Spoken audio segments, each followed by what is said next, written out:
La 45, c'est la conclusion d'un rapport d'un ex-député qui explique effectivement que l'autoroute n'est pas une priorité. Ce qui m'importe, c'est l'engagement du gouvernement et la décision qu'il va être amené à prendre dans la loi de programmation des investissements. C'est la seule parole qui compte, celle de ceux qui nous gouvernent.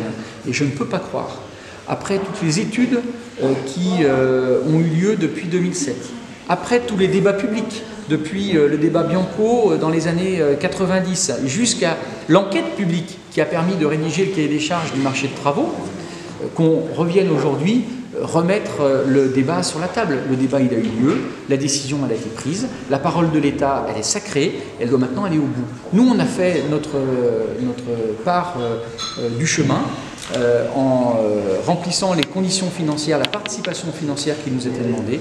Et bien maintenant, il faut que l'État assume aussi les siennes.